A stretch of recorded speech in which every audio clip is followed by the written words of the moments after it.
اعوذ باللہ من الشیطان الرجیم، بسم اللہ الرحمن الرحیم۔ نبی مکرم شفیع معظم جاند عالم صلی اللہ تعالی علیہ وآلہ وسلم کی سیرت مبارکہ کا بیان جاری ہے اللہ تعالیٰ کے فضل و کرم سے، اور آج ہماری 20th ایپیسوڈ ہے، یعنی 20ویں قسط ہے۔ اللہ رب العزت ہم سب کو آقا نامدار حبیب کبریہ صلی اللہ تعالی علیہ وآلہ وسلم کی کامل محبت نصیب فرمائے۔ جنگ بدر کے حالات کچھ بیان ہوئے تھے کہ غزوہ بدر میں ابو البختری بھی ایک مشہور سردار، وہ بھی شامل ہوا تھا۔ اگرچہ یہ دشمن تھا مگر امیہ اور ابو جہل کی طرح سفاک اور اذیت پسند نہیں تھا، بلکہ ایک بڑا معقول انسان تھا۔ جب مشرکین مکہ نے بنی ہاشم سے مقاطعہ کیا تھا اور ان کا دانہ پانی بند کر دیا تھا تو ابو البختری نے اس کی مخالفت کی تھی، اور اس سلسلے میں جو ظالمانہ معاہدہ تحریر کیا گیا تھا اس کو توڑنے کی اس نے ہر ممکن کوشش کی تھی۔ جاند عالم صلی اللہ تعالی علیہ وآلہ وسلم کو اس کے اس احسان کا اتنا پاس تھا کہ آپ نے صحابہ کرام علیہم رضوان کو باقاعدہ حکم دے رکھا تھا کہ ابو البختری کو قتل نہ کیا جائے بلکہ زندہ گرفتار کیا جائے۔ چنانچہ جب ابو البختری اور حضرت مجزر رضی اللہ تعالیٰ عنہ کا آمنا سامنا ہوا تو حضرت مجزر رضی اللہ تعالیٰ عنہ نے اپنا ہاتھ روک لیا اور کہا کہ تمہیں قتل کرنے سے اور رسول اللہ صلی اللہ تعالیٰ علیہ وآلہ وسلم نے ہمیں منع کر دیا ہے۔ بدقسمتی سے ابو البختری کے ساتھ اس کا ایک دوست جنادہ بھی تھا۔ ابو البختری نے کہا کہ اگر میرے ساتھ میرے دوست کی جان بھی بخشی کر دو تو میں گرفتاری پیش کرنے کے لیے تیار ہوں۔ حضرت مجزر رضی اللہ تعالیٰ نے کہا کہ نہیں، اس کو ہم نہیں چھوڑ سکتے، کیونکہ اس کے بارے میں اللہ کے رسول صلی اللہ تعالیٰ علیہ وآلہ وسلم نے ہمیں ایسا کوئی حکم نہیں دیا۔ ابو البختری نے کہا کہ واللہ یہ نہیں ہو سکتا، یا دونوں زندہ رہیں گے یا دونوں مارے جائیں گے، ورنہ مکے کی عورتیں طعنہ دیں گی کہ ابو البختری نے اپنی جان بچانے کی خاطر بے وفائی کی اور اپنے دوست کی زندگی کو داؤ پر لگا دیا۔ پھر اس نے چند رجزیہ شعر پڑھے اور حضرت مجزر رضی اللہ تعالیٰ عنہ پر حملہ کر دیا۔ جب حضرت مجزر رضی اللہ تعالیٰ عنہ کے لیے مقابلے کے سوا کوئی چارہ نہ رہا تو انہوں نے بھی اس زور سے جوابی حملہ کیا کہ ابو البختری اور جنادہ دونوں کو مار ڈالا۔ پھر جاند عالم صلی اللہ تعالیٰ علیہ وآلہ وسلم کی خدمت میں حاضر ہوئے اور معذرت کرتے ہوئے عرض کی، یا رسول اللہ صلی اللہ علیہ وسلم، اس ذات کی قسم جس نے آپ کو حق کے ساتھ بھیجا ہے، میں نے اپنی طرف سے ہر ممکن کوشش کی کہ ابو البختری گرفتاری پر آمادہ ہو جائے، مگر وہ ایسا کرنے پر تیار نہ ہوا، الٹا مقابلے پر اتر آیا، اس لیے مجبوراً اس کو قتل کرنا پڑا۔ جاند عالم صلی اللہ تعالیٰ علیہ وآلہ وسلم خاموش رہے، نہ یہ کہا کہ اچھا کیا اور نہ یہ کہا کہ برا کیا۔ سب سے بڑا کارنامہ دو انصاری نوجوانوں معاذ اور معوذ رضی اللہ تعالی عنہما نے انجام دیا، یعنی فرعون موسیٰ سے زیادہ متکبر، مغرور، خود سر اور ضدی فرعون ابو جہل کو مار گرایا۔ حضرت عبد الرحمن ابن عوف رضی اللہ تعالیٰ عنہ بیان کرتے ہیں کہ میں بدر کے دن صف قتال میں کھڑا تھا کہ اچانک دو نو عمر جوان آئے، یعنی معاذ اور معوذ رضی اللہ تعالیٰ عنہما، اور میرے دائیں بائیں کھڑے ہو گئے۔ ایک نے مجھے اپنی طرف متوجہ کیا اور میرے کان میں کہا کہ چچا، کیا آپ ابو جہل کو پہچانتے ہیں؟ میں نے کہا ہاں بھتیجے، پہچانتا ہوں، مگر تمہارا اس سے کیا کام؟ اس نے کہا کہ میں نے سنا ہے کہ وہ رسول اللہ صلی اللہ علیہ وسلم کو گالیاں دیتا ہے، اور اس خدا کی قسم جس کے ہاتھ میں میری جان ہے، اگر وہ مجھے نظر آ گیا تو میں اس کو چھوڑوں گا نہیں، یا اسے مار ڈالوں گا یا خود مر جاؤں گا۔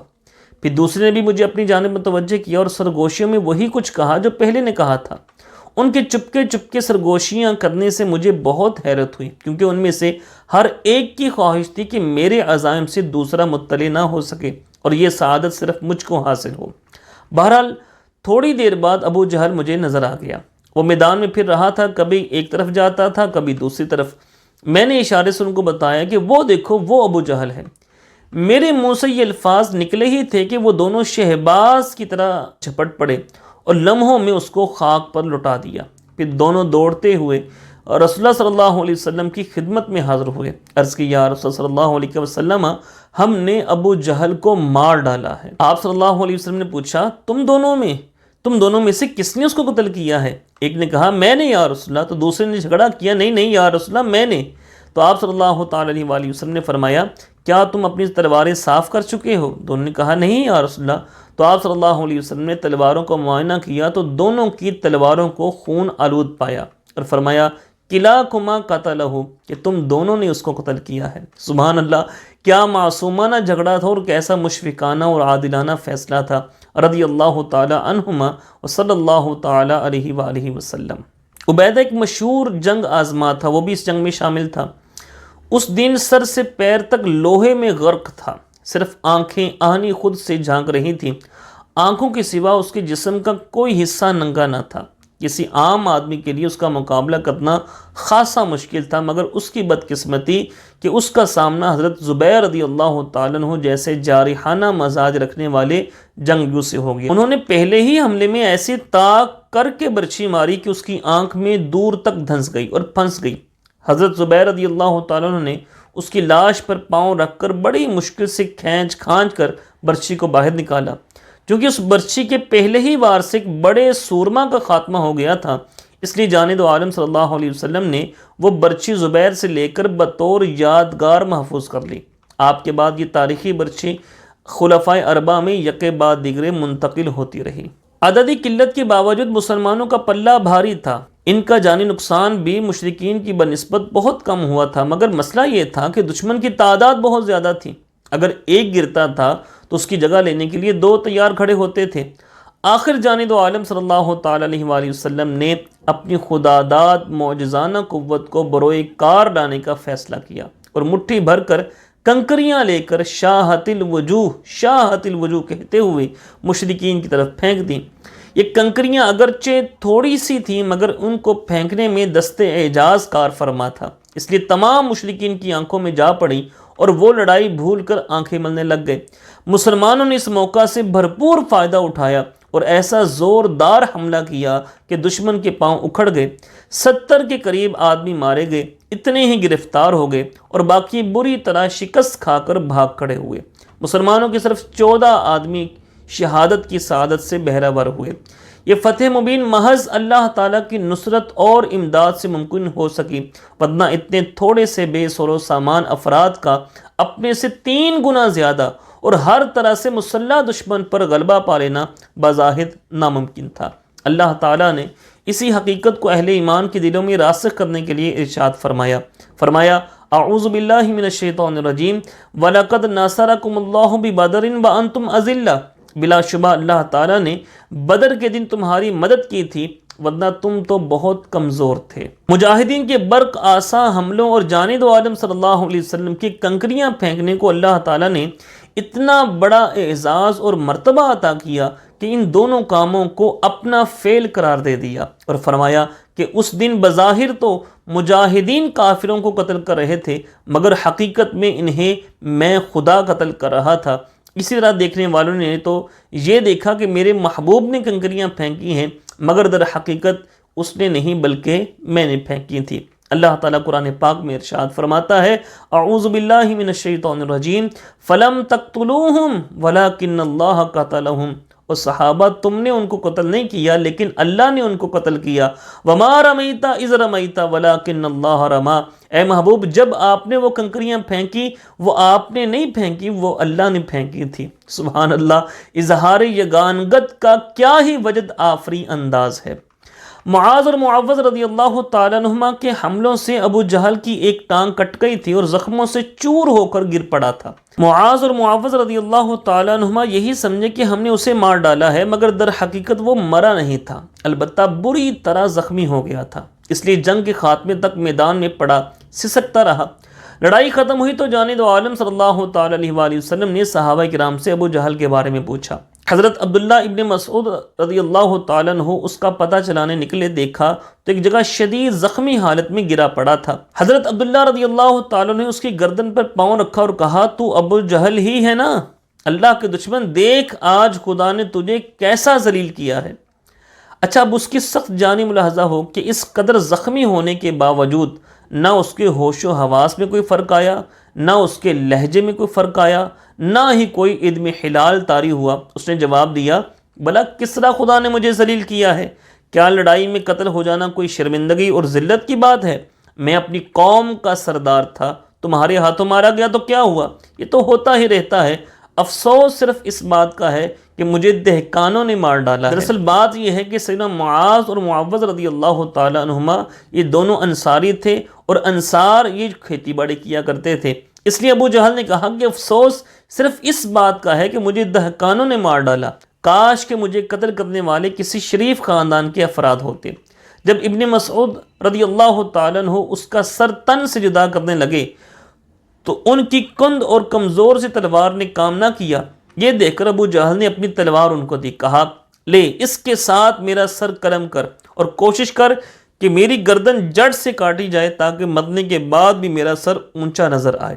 ابن مسعود رضی اللہ تعالیٰ عنہ نے اس کی آخری خواہش پوری کر دی، اس کا سر لا کر جانب عالم صلی اللہ تعالیٰ علیہ وآلہ وسلم کے قدموں میں ڈال دیا۔ عرض کی یا رسول اللہ صلی اللہ علیہ وسلم، یہ رہا اللہ اور اس کے رسول کا دشمن ابو جہل ملعون کا سر۔ جانب عالم صلی اللہ علیہ وسلم نے دین حق کی راہ میں حائل ایک بڑی رکاوٹ دور ہو جانے پر لا الہ الا اللہ کہا اور اللہ تعالیٰ کی حمد و ثنا کہی۔ اگرچہ یہ غزوہ بدر از اول تا آخر سراپا معجزہ ہے، تاہم سیرت نگاروں نے بعض نمایاں معجزات کا خصوصی طور پر ذکر کیا ہے، اور ان میں سے دشمن کے مقتولوں کا پہلے سے نام بنام ذکر کرنے، ان کی مرنے کی جگہ متعین کرنے کا واقعہ یہ بیان ہو چکا۔ وما رمیتا اذ رمیتا کا ایمان افروز واقعہ بھی بیان ہو چکا۔ اب مزید معجزات پیش خدمت ہیں۔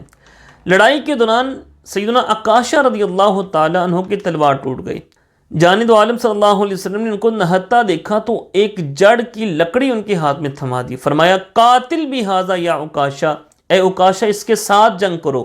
حضرت عکاشہ رضی اللہ تعالیٰ عنہ نے آپ کے ارشاد کے مطابق اس کو تلواروں کی طرح لہرایا تو حیرت انگیز طور پر وہ لکڑی انتہائی تیز دھار، چمکدار اور مضبوط تلوار بن گئی۔ یہ تلوار مدتوں تک سیدنا عکاشہ رضی اللہ تعالیٰ کی اولاد میں بطور یادگار باقی رہی۔ حضرت سلمہ رضی اللہ تعالیٰ عنہ کی تلوار شکستہ ہو گئی تو جانب عالم صلی اللہ علیہ وسلم نے ان کو کھجور کی ایک ٹہنی عطا فرمائی اور کہا اضرب بھی، کہ اس کے ساتھ دشمنوں کو مارو۔ اس فرمان کے ساتھ ہی وہ کمزور سی ٹہنی شمشیر براں بن گئی۔ دشمن کی ایک زوردار وار سے حضرت خبیب رضی اللہ تعالیٰ کا پہلو کٹ گیا۔ جانب عالم صلی اللہ علیہ وسلم نے کٹے ہوئے حصے کو اپنے دستے مبارک سے جوڑا اور اوپر لعاب دہن لگا دیا، اسی وقت خون بند ہو گیا اور زخم بھی مندمل ہو گیا۔ حضرت رفاعہ رضی اللہ عنہ کی آنکھ میں تیر لگنے سے ڈھیلا باہر نکل آیا تو آپ صلی اللہ علیہ وسلم نے چشمے مجروح پر تھوکا اور دعا فرمائی، اسی وقت تکلیف جاتی رہی۔ جنگ کے بعد جانب عالم صلی اللہ تعالی علیہ وآلہ وسلم کے حکم سے سرداران قریش کی لاشوں کو گھسیٹ کر ایک غلیظ اور تاریک کنویں میں پھینک دیا گیا۔ البتہ امیہ کی لاش اس قدر خراب ہو گئی تھی کہ گھسیٹی نہ جا سکی، اس لیے اس کو وہیں پڑا رہنے دیا گیا۔ میدان جنگ مدینہ منورہ سے دور ہونے کی صورت میں جانب عالم صلی اللہ علیہ وسلم کا معمول تھا کہ فتح کے بعد 3 دن تک وہیں قیام فرماتے تھے تاکہ تھکے ماندے سپاہی آرام کر لیں اور زخمیوں کی مرہم پٹی کر کے واپسی کے سفر کے لیے تازہ دم ہو جائیں۔ بدر میں بھی آپ 3 دن مقیم رہے۔ تیسرے دن روانگی سے پہلے اس گھڑے کے پاس تشریف لے گئے جس میں مشرکین کی لاشیں پھینکی گئی تھیں، اور اس کے کنارے کھڑے ہو کر مقتولوں کو نام بنام پکارا، اے ابو جہل، اے عتبہ، اے فلاں، اے فلاں، ہمارے ساتھ ہمارے رب نے فتح و نصرت کا جو وعدہ کیا تھا وہ تو اس نے پورا کر دکھایا، تمہارے ساتھ ذلت و رسوائی اور مبتلائی عذاب کرنے کا جو وعدہ کیا تھا وہ بھی پورا ہو گیا کہ نہیں؟ تم میرے ہم قوم تھے مگر کیسے برے ہم قوم، تم نے مجھے جھٹلایا اور دوسروں نے مجھے سچا سمجھا، تم نے مجھے مکہ سے نکالا، لوگوں نے مجھے اپنے پاس ٹھہرایا، تم مجھ سے لڑنے کے لیے چلے آئے اور اہل ایمان نے میرا بھرپور ساتھ دیا۔ حضرت عمر رضی اللہ تعالیٰ عنہ نے جانب عالم صلی اللہ علیہ وسلم کو مردوں سے خطاب کرتے ہوئے دیکھا تو بہت حیران ہوئے، عرض کی یا رسول اللہ صلی اللہ علیہ وسلم کیف تکلم اجسادا لا ارواح فیہا، یا رسول اللہ صلی اللہ علیہ وسلم آپ بے جان جسموں سے کس لیے مخاطب ہو رہے ہیں؟ صلی اللہ تعالی علیہ وسلم نے فرمایا ما انتم باسمع لما اقول منہم، کہ میں جو کچھ کہہ رہا ہوں اس کو تم ان سے زیادہ نہیں سن رہے، یعنی وہ بھی اسی طرح سن رہے ہو جس طرح تم سن رہے ہو، لیکن وہ جواب دینے کی طاقت نہیں رکھتے۔ 3 دن بعد واپسی کا سفر شروع ہوا۔ جنگ سے پہلے اپنے اصحاب کی بے سر و سامانی دیکھ کر جانب عالم صلی اللہ تعالیٰ علیہ وآلہ وسلم نے دعا فرمائی تھی کہ یا اللہ میرے ساتھی پیدل ہیں، ان کو سواریاں عطا فرما، ان کا لباس ناکافی ہے، ان کو پوشاکیں عنایت فرما، ان کے پاس کھانے کو کچھ نہیں، ان کو وافر کھانا نصیب فرما۔ اب واپسی کے وقت اس دعا کی اجابت کا مشاہدہ ہو رہا تھا۔ سینکڑوں اونٹ، گھوڑے، بہت سارا اسلحہ، وسیع مقدار میں خورد و نوش کا سامان بطور مال غنیمت ہمراہ تھا۔ اس کے علاوہ دشمن کے 70 آدمی قیدی تھے، جن میں بعض بہت اہم سردار بھی شامل تھے۔ مقام صفرا میں جانب عالم صلی اللہ علیہ وسلم نے قیام فرمایا تو حضرت علی رضی اللہ تعالیٰ عنہ کو ایک قیدی نظر ابن حارث کے قتل کا حکم دیا، کیونکہ یہ بد زبان اور بے رحم شخص جانب عالم صلی اللہ علیہ وسلم اور کلام الہی کے بارے میں بڑی بیہودہ باتیں کرنے کے علاوہ کمزور مسلمانوں پر ظلم و ستم کرنے میں بھی پیش رہا کرتا تھا۔ آج جب اس کو موت سامنے نظر آئی تو ساری شیخی دھری رہ گئی، لگا سفارشی ڈھونڈنے۔ حضرت مصعب ابن عمیر رضی اللہ تعالیٰ سے اس کی رشتہ داری تھی، ان سے کہا کہ تمہارے ساتھ میری قرابت داری ہے، اس لیے محمد صلی اللہ علیہ وسلم سے میری جان بخشی کرا دو، مگر انہوں نے یہ کہہ کر اس کا مطالبہ مسترد کر دیا کہ تم رسول اللہ صلی اللہ علیہ وسلم اور قرآن کے بارے میں بکواس کیا کرتے تھے اور ایمان لانے والوں کو طرح طرح کی اذیتیں دیا کرتے تھے، اس لیے میں تمہاری سفارش نہیں کر سکتا۔ چنانچہ مولا علی شیر خدا کرم اللہ تعالی وجہ الکریم نے حسب ارشاد اس کا سر قلم کر دیا۔ ارقزبیہ نامی جگہ میں آپ صلی اللہ علیہ وسلم نے عقبہ ابن ابی معیط کے قتل کا حکم صادر فرمایا۔ یہ عقبہ وہی بدبخت اور شقی القلب انسان ہے جس نے ایک دفعہ عین اس وقت جانب عالم صلی اللہ علیہ وسلم جب صحن حرم میں سجدہ ریز تھے، غلاظت سے لتھڑی ہوئی اونٹوں کی اوجڑیاں لا کر آپ کی گردن مبارک پر رکھ دی تھی۔ اس کے علاوہ بھی اس کے بڑے جرائم تھے۔ جب آپ صلی اللہ علیہ وسلم نے اس کو قتل کا حکم دیا تو اس نے واویلا کرنا شروع کر دیا۔ دیگر قیدیوں سے مخاطب ہو کر کہنے لگا کہ آخر یہ کیا دھاندلی ہے کہ تم سب کو زندہ رکھا جا رہا ہے اور مجھے قتل کیا جا رہا ہے؟ تو جانب عالم صلی اللہ علیہ وسلم نے جواب دیا، اس کی وجہ یہ ہے کہ تو ان سب سے زیادہ منکر اور مفتری تھا۔ چنانچہ مولا علی شیر خدا کرم اللہ تعالی وجہ الکریم نے اس کو بھی جہنم میں پہنچا دیا۔ مدینہ کے قریب پہنچے تو جانب عالم صلی اللہ علیہ وسلم نے اہل مدینہ کو فتح کی خوشخبری سنانے کے لیے حضرت عبداللہ بن رواحہ اور حضرت زید رضی اللہ عنہ کو روانہ فرمایا۔ سواری کے لیے ان کو اپنی خاص اونٹنی عنایت فرمائی۔ یہ دونوں مدینہ میں داخل ہوئے اور با آواز بلند اعلان کرنے لگے، یا معاشر الانصار، مبارک ہو، اللہ کے رسول بخیریت ہیں، اللہ تعالیٰ نے مسلمانوں کو فتح عطا فرمائی اور مشرکین کو ذلیل و رسوا کیا، ان کے فلاں سردار مارے گئے، فلاں گرفتار کر کے لائے جا رہے ہیں۔ اب منافقین مدینہ پکی آس لگائے بیٹھے تھے کہ بدر میں مسلمانوں کا قصہ ہمیشہ کے لیے پاک ہو جائے گا۔ اب خلاف توقع اہل اسلام کی کامیابی کی خبر سن کر انہیں یقین ہی نہیں آ رہا تھا کہ ایسا بھی ہو سکتا ہے، اس لیے دل کو بہلانے کی خاطر وہ اس اطلاع کو جھٹلا رہے تھے اور اطلاع دینے والوں کو پاگل قرار دے رہے تھے۔ ایک منافق نے حضرت ابو لبابہ رضی اللہ عنہ سے کہا کہ مسلمانوں کو شکست ہو چکی ہے، ان کا شرازہ بکھر چکا ہے، محمد صلی اللہ علیہ وسلم بھی نعوذ باللہ مارا گیا ہے، اس کے بیشتر ساتھی بھی، دیکھتے نہیں ہو کہ اس کی اونٹی پر زید سوار ہے، یعنی اگر وہ زندہ ہوتے تو اپنی اونٹی پر خود سوار ہوتے۔ یہ جو فتح کا اعلان کرتا پھر رہا ہے، یہ تو دراصل جنگ کی دہشت سے اس کا دماغ چل گیا ہے، اسے پتہ ہی نہیں چل رہا کہ اس کے منہ سے کیا نکل رہا ہے۔ حضرت زید رضی اللہ عنہ کے 9 عمر بیٹے اسامہ رضی اللہ تعالیٰ عنہ یہ باتیں سن کر پریشان ہو گئے۔ جا کر اپنے والد سے پوچھا، ابو کیا واقعی مسلمانوں کو فتح ہوئی ہے؟ ہاں بیٹے، اللہ کی قسم میں جو کچھ کہہ رہا ہوں وہ بالکل سچ ہے۔ اسامہ جوش میں بھرے ہوئے اسی وقت اس منافق کے پاس جا پہنچے جس نے مسلمانوں کی شکست کا دعویٰ کیا تھا اور کہا، ابھی تھوڑی دیر پہلے آپ صلی اللہ علیہ وسلم کے بارے میں کیا بکواس کر رہا تھا، ذرا ان کو آنے دو، ہم تجھ کو پکڑ کر ان کی خدمت میں پیش کریں گے اور وہ تجھے قتل کرا دیں گے۔ منافق ڈر گیا اور یہ کہہ کر پہلو بچا گیا کہ میں نے وہ بات اپنی طرف سے نہیں کہی تھی، بلکہ کچھ لوگ اس طرح گفتگو کر رہے تھے، میں نے ان کی باتیں ابو لبابہ کی گوش گزار کر دی تھی۔ فتح کی نوید جاں فضا سن کر اہل مدینہ جانب عالم صلی اللہ علیہ وسلم کے استقبال کے لیے نکل کھڑے ہوئے۔ آپ کو دیکھا تو بڑھ کر پرخلوص مبارکباد پیش کی اور کہا، الحمدللہ الذی اظفرک واقر عینیک، الحمدللہ کہ اللہ تعالیٰ نے آپ کو کامیابی نصیب فرمائی اور آپ کی آنکھوں کو ٹھنڈا کیا۔ فتح مند مجاہدین کو بھی ہر شخص مبارکباد دینے لگا تو ایک خوش مزاج صحابی حضرت سلمہ رضی اللہ تعالیٰ نے مشرکین کی بزدلی اور نامردی پر طنز کرتے ہوئے کہا، بھلا کس بات کی ہم کو مبارکیں دے رہے ہو دوستو؟ مبارکباد کے مستحق تو ہم تب ہوتے جب ہمارا مقابلہ مضبوط اور توانا مردوں سے ہوا ہوتا۔ ہمارے سامنے تو گنجی بوڑھیاں آ گئی تھیں جو بندھے ہوئے اونٹوں کی طرح بے بس لاچار تھیں، چنانچہ ہم نے ان کو اسی طرح اطمینان سے ذبح کر دیا جس طرح پا بستہ اونٹوں کو ذبح کیا جاتا ہے۔ جانب عالم صلی اللہ علیہ وسلم اس دلچسپ تمثیل سے محظوظ ہو کر مسکرائے، فرمایا نہیں، وہ کوئی کمزور لوگ نہ تھے بلکہ قریش کے سربراوردہ افراد تھے، بس اللہ نے ان کو ذلیل کر دیا۔ جب یہ مظفر و منصور لشکر مدینہ منورہ پہنچا تو ایک بار پھر وہی سماں بن گیا جو جانب عالم صلی اللہ علیہ وسلم کی مدینہ میں اولین تشریف آوری کے موقع پر بندھا تھا۔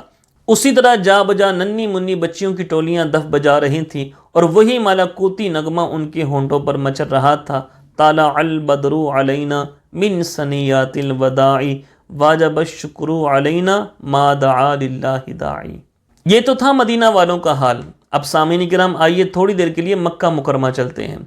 جس طرح مدینہ کے منافقین کو مسلمانوں کی فتح پر یقین نہیں آ رہا تھا، اسی طرح مکے کے مشرکین کو کفار کی شکست پر اعتبار نہیں آ رہا تھا۔ چنانچہ جب ابن عبد عمر بدر سے بھاگ کر شکست خوردہ تباہ حال مکہ مکرمہ پہنچا اور لوگوں کو بتایا کہ ہمیں بری طرح شکست ہو گئی ہے اور فلاں فلاں سردار مارے گئے ہیں، تو ایک مشہور رئیس صفوان نے کہا، این یعقل، یہ شخص ہوش میں نہیں ہے، ذرا اس سے میرے بارے میں پوچھو کہ بدر میں میرا کیا حشر ہوا۔ اب صفوان کا خیال تھا کہ یہ میرے متعلق بھی یہی کہے گا کہ بدر میں مارا گیا، مگر جب اس سے صفوان کا انجام پوچھا گیا تو اس نے کہا، واہ، گویا تم مجھے پاگل سمجھ رہے ہو؟ ارے صفوان تو یہ سامنے بیٹھا ہے، البتہ اس کے بھائی اور باپ دونوں کو میں نے بدر میں اپنی آنکھوں سے قتل ہوتے ہوئے دیکھا ہے۔